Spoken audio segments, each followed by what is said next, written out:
All right, welcome in everybody. My name is Delaney McWalters. I am a social media consultant with Lupus Foundation of New England, and I get to have really fun conversations with different members of our community, one of which is joining me today, Jen Crossman. She's an advocate. She is a functional nutrition counselor. How else would you introduce yourself, Jen? Just as that, Jennifer Crossman, I'm a certified functional nutrition counselor. I help those with lupus get to the root cause of what's happening, really. Yeah. Not just lupus, but mainly a lot of other people who need help. Yeah. We've heard a lot about functional nutrition. I think, if you're sort of tapped into the health and wellness space, there's a lot out there. So I'm excited to have this conversation today. And you have lupus yourself as well, correct? I do. I was recently diagnosed in 2020. I had other underlying issues as well. So that being hypothyroid and gallbladder issues. I didn't know there was so much happening there. Yeah. That's a story that we hear over and over again, unfortunately, with people with lupus, is that it's like these puzzle pieces of symptoms, and it takes such a long time to get a diagnosis. It's really quite frustrating. Yes, it did take a while for me to get a diagnosis. With my rheumatologist at the time, she was telling me there is no knowledge of how long you have had it because of you had previous symptoms that were never tested. So it's very common for lupus warriors to be years and years and years of getting diagnosed. Yeah, it's really unfortunate. So yeah, I guess you've given us a little bit of a backstory on your journey with lupus. So was it just years of sort of suffering through these symptoms and lots of doctor's appointments? Give us a little background there. Yeah, so as I mentioned, I had other underlying issues. I was already seeing a naturopath before that, going a more natural way to approach my health journey. And when I got diagnosed with lupus, I just went with, oh my goodness, I need to still be on this natural path of everything. So I need to figure out what I need to do. And I discovered FNX Alliance, which gave me 9 months of in-depth studies about what needs to be going on and what I need to be doing. And I absolutely love FNX Alliance. What is FNX Alliance? Functional Nutrition Alliance, sorry. Okay, got it. Yep. Yeah, so why don't you talk a little bit about that? What is functional nutrition? How does it tell us a little bit about what you learned in that intensive, and kind of how this approach is different than standard diet that we see? So with the 9 months of the intense, in-depth studying and working with clients and doing what is necessary to find out what was good for myself, functional nutrition actually was finding out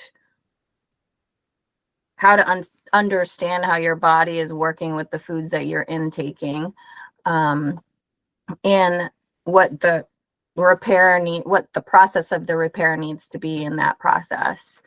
And there's like not one specific diet that's good for every single person. It's what feels good for you might not feel good for somebody else. So it needs to go through what you want to do for yourself in the foods that you're intaking to give you that energy that you need to take in. So that is food. And what food is it that needs to go through you and kind of go through the function of your body? Yeah. How did you figure out what worked best for you? Was it like an elimination diet? Was it testing? Like, what did that look like? Um, for myself, it was definitely doing an elimination diet at first. I didn't do a lot of testing per se because it doesn't get covered under my insurance, so a lot of it needed to be out of pocket. So it is a longer process when you're doing a process of elimination. So the elimination diet pretty much was clear the muddy waters at first. The first 30 days is get rid of that gluten, dairy, and refined sugars that's causing that inflammation, right? And that pain and that hurt. And then going through certain foods to eliminate, to kind of take out of your diet to see what it's doing to you. Yeah. For you. And I imagine that there's a lot of like I've done an elimination diet in the past myself because I suffer from gastrointestinal stuff. And so I know that a big part of it is like symptom documentation, because it's like really hard to sort of correlate. Okay, I ate avocado and I didn't experience any pain, and then the next day I ate avocado and I experienced pain, but maybe I changed the type of bread that I was eating. So it's really, there's like a lot of tracking involved, correct? Well, yes, there's definitely not just for yourself, but for the doctor, so that you can tell them later on, hey, I found that this is giving me issues. Do you think this has anything to do with, what's going on in there? Can you help me kind of get through to help to see what I can do for it? And it is definitely helpful if you know what's going on in there by tracking it, because I don't remember day to day what I ate the day before, and did that bother me? Like, you don't know. So definitely, we call it the food, mood, poop document. So yes, it's very helpful. Yeah, and it's really essential because it's not immediate, but it's regular feedback from your body, your body trying to communicate with you. So especially, someone that suffers from a chronic condition, listening, is half the battle, right? Yes, listening to your body, definitely, because it is trying to tell you something. Our body's main purpose is to keep us alive, so we need to give it the nutrients to help keep us alive. So yeah, absolutely. So how can you talk about functional nutrition as it specifically relates to lupus? Maybe your own experience or experiences that different clients that you've worked with have had. How do you see the two intersecting? Well, so functional nutrition is a whole body approach, and it's a whole you approach. Um, we try to look at what's going on in there and not what. Um, we're asking why that's happening to your body, to pretty much get to the root cause of what's happening in there. The standard American diet today is fast food.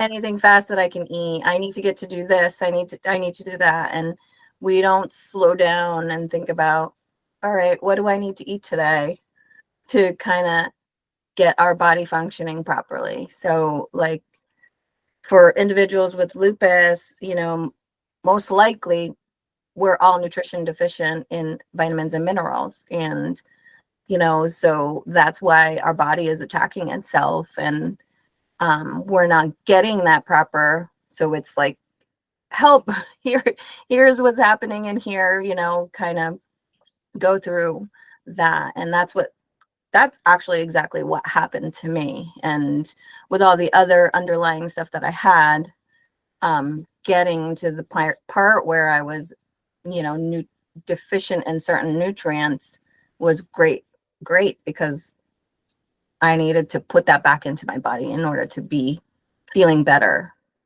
Mm-hmm. So with that even being said, for individuals with lupus, I think that's the first thing they need to look at is look at what you're deficient in, and you have to do that first by clearing the muddy waters, and the first 30 days should be getting rid of the boxed food items and the, gluten, dairy, and refined sugars. It's hard at first, but once you start doing it, it kind of gets better, and you're like, oh, wow, my inflammation is going down, and it's starting to feel really good. And what else can I do? And all that process is little by little taking the time to kind of listen to your body and do what it is necessary. Yeah, absolutely. And can you talk a little bit about the correlation between inflammation and lupus? Like, I think there's a lot of information out there about inflammation, what it causes, what it maybe doesn't cause. I think there's just a lot of rhetoric. I'd love for you to kind of break it down for us, like how inflammation shows up in people with lupus specifically. So that's a little hard to kind of talk about, but because every person is different. So something is causing them inflammation. Certain things cause me inflammation. So I would consider that bioindividuality of knowing what causes inflammation with someone. That one's a little more complex because you do want to get to understanding what that inflammation is and what caused it. Okay. So it shows up differently for everybody. For me, it could show up as pain. For you, it could show up as a skin flare up or something, or it changes. Yes. Yeah, it definitely changes, but it's understanding or knowing which those things are for people. So lupus SLE, for myself, it's like my whole body swelled up. With my sister, who has had lupus for 16 years, she has the butterfly rash that most lupus patients have. I showed nothing of that other than the pain all over my body. Like you said, it's different for everyone. So everyone's inflammation is different. That's so it's just so tricky to identify, to treat. It's so, I mean, that individuality that you were talking about is, one of the things that makes this condition so complex. Is there any sort of are there any patterns that you're seeing, any sort of standard nutritional principles that you're seeing come up again and again with lupus patients? I mean, removing refined sugars and fast food, obviously. Yeah, those definitely are the beginning stages of what I would recommend for lupus individuals, really, to see what else is happening in there. Getting rid of that would be the first steps to it. The commonality is gluten is the first thing most people are irritated by, per se. And it's in everything.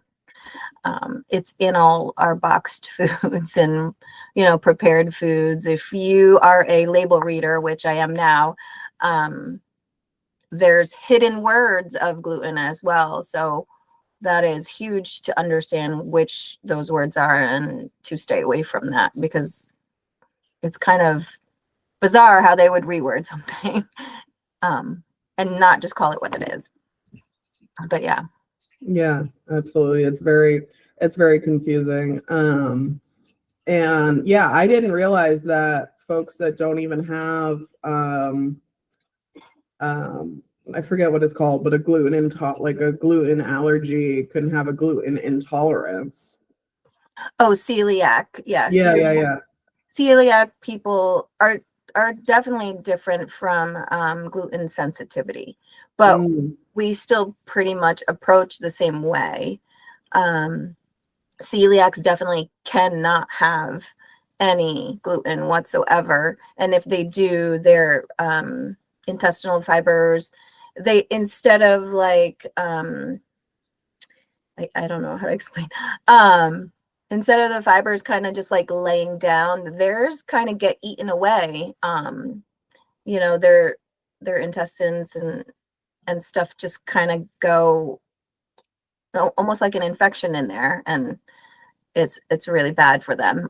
Gluten sensitivity, you stay away from gluten, but you can still maybe once in a while have it, but your body is going to respond by inflammation or other issues, you know, bowel movements or vomiting or anything like that, you know. But it's just best to stay away from it, or try to, at least. Yeah, and I think that's a huge part of functional nutrition that I really appreciated when I was going through my own journey with it, is that there's less of a focus on perfectionism and following a strict diet, even though it sounds like it may be a little bit more strict because it's called an elimination diet, or we're eliminating certain groups of food. Like, there's less of a focus, my understanding at least, on this like perfectionism mindset, and more just do your best to avoid these different types of foods because you're going to reap the benefits down the line. Correct. Yes. That is definitely, we want what's best for you, not what's best for the whole person. I mean, not the whole person, everyone, because you're bio individual. You know what's best for you, how you feel, whether you feel good about what food you're eating or not, you know, and what that food is doing for you. Like, you want it to give you energy. You want it to be able to get up the next day and have that energy to fulfill what you need to attack that day. And sometimes, some days, it's not that easy, and that's okay. Yeah. You know? Yeah, absolutely. Do you have any like success stories or success moments with people that you've worked with, or even yourself? I would say it is a process every day with everyone. A success story is every day. It's all about me saying to myself that I am going to get through today. I'm going to do what's good for me and just help myself be good today. Eating whatever I need to do to make myself function properly. And that's the same for all the clients that I have currently. They take it day by day, and it's a success every day, I Yeah. would say. Yeah, that's yeah, because it can often feel really overwhelming to make these big lifestyle changes. And I mean, we haven't even talked about, and it's sort of a different conversation, but just how the American food system makes these things so addictive, and to our brains, to our bodies, that we become almost dependent on these refined foods. And so breaking free of that, on top of making the intentional decision to eat more whole foods, is a huge undertaking. So you have to have patience and grace with yourself, I imagine. Yes, you do. Um, Definitely the American Standard Diet today is not great for everyone. I mean, and at first we feel like, oh, it's great. It's great. We're eating, and you just need that kind of fuel to get you through the day. But then it makes you feel crappy later on. So, and that takes years to build up, and you're eating like that. But then you have to give yourself that grace of, I ate like that for years. It's going to take just as long to eat better, to feel better.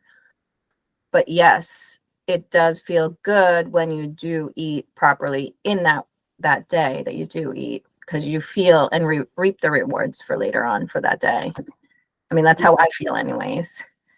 Yeah, absolutely. And it takes a little bit of time. I've experienced that firsthand as well, because and we're such an instant gratification society that this is kind of counter to all of that. But as someone that's been on both sides of it, and I'm sure you can attest to this as well, it just, your quality of life and your mental health and everything else just gets so positively impacted by making these changes and moving in a direction of properly nourishing yourself. Yes. Yes, I agree. That comes in with the bio-individuality as well, you know, knowing yourself and knowing what's important as a whole you, and including like your work daily tasks, what chemicals are around, what chemicals you're putting on your body, anything that can like create chaos in your body. And that could mean anything. That could be the clothes you're wearing, the laundry soap you're using, the, you know, all that stuff. So that definitely takes a, you know, impact on your day to day, all sorts of conversations that can be had to help you get better. Yeah. If someone is newly diagnosed with lupus and they're listening to this conversation, where would you tell them to start, or what one piece of advice would you give them from a nutrition standpoint? Don't Google anything. Because you can go down a rabbit hole. No, because that's normally what we all do anyways, right? To try to figure out what's going on and what to do next. And do is what is best for you. Make sure you write all sorts of questions down to ask your doctor when you're meeting with them. Get any and all testing that you think is correlated with what's going on with you. Definitely, you know, change of diet is huge. Again, to start with that inflammation to kind of help clear the muddy waters, and go from there. Definitely give yourself grace daily, you know. Yeah, absolutely. Where can people find information on if they're interested in working with you? I am on Better Practice. It's in my I'm trying to remember what the app is called now. It is definitely Practice Better, Jennifer Crossman, CFNC. I have a link that I can send or post, Yeah, and then my email and my phone number. yeah, absolutely. I'd love to include some of those in the description of this video. I think that this niche of people, of patients, you know, really, I'm sure that you've seen some really great benefits of implementing functional nutrition practices, and yeah, the work that you do is powerful. So thank you. Thank you. Thank All right. Anything before we wrap up? Yeah, thank you for your time today. I appreciate it. Hopefully I was helpful enough for those that who have lupus and any autoimmune, really. So Yeah, absolutely. There's a lot of people out there that practice functional medicine, but I haven't met many that have the conditions that they're treating themselves. You know, a lot of them have had groups of symptoms or whatever that they've treated in the past, but just to have someone to work with that really understands what you're going through as a lupus patient or an autoimmune condition patient in general, I think is really beneficial to folks. So yeah, we will put information on how to work with Jen in the description below. And happy Lupus Awareness Month. yes, happy work. Yes, thank you. All right, thanks, Jen. Thanks, Delaney. Have a good day. You too. Bye. Thanks.